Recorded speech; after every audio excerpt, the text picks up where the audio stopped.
Il-Gvern ħabbar it-twaqqif ta' taqsima speċjalizzata l-operatu tmexxija tal-Isptar Veterinarju Nazzjonali, inizjattiva li qed titwetta b'kollaborazzjoni bejn il-Ministeru għall-Agrikoltura u l-Ministeru għall-Edukazzjoni flimkien mal-EMCAS. It-taqsima se tkun immexxija minn bord magħmul minn rappreżentanti taż-żewġ ministeri u se tkun responsabbli mis-sorveljanza u l-amministrazzjoni tal-isptar li se jopera bħala servizz pubbliku b'faċilità ta' emerġenza veterinarja li tipprovdi servizz 24 siegħa kuljum.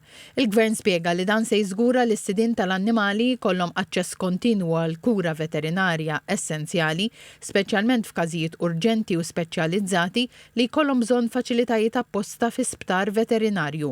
L-operat ta' kuljum tal-isptar se jkun fdat fidejn operatur privat b'esperjenza fit-tmexxija ta' servizzi veterinarji taħt kuntratt definit, filwaqt li t-taqsima speċjalizzata se tkun responsabbli mill-monitoraġġ tal-operat u l-konformità mal-obbligi kollha.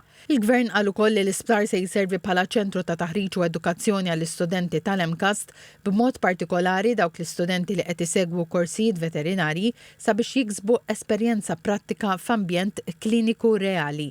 Il-Ministru Anton Refalo qal li dan il-proġett jibni fuq is-servizzi ta' emerġenza veterinarja li tnedew aktar kmieni din is-sena u għandu jwassal għal tisħiħ fil-kapaċità u l-kwalità tal-kura offruta.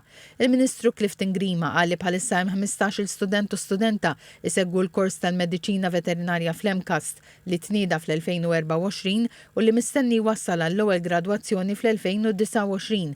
Għal ukoll il-kors jippermetti li l-istudenti jiksbu warrant ta' veterinarju lokalment u opportunitajiet ta' xogħol fl-Ewropa.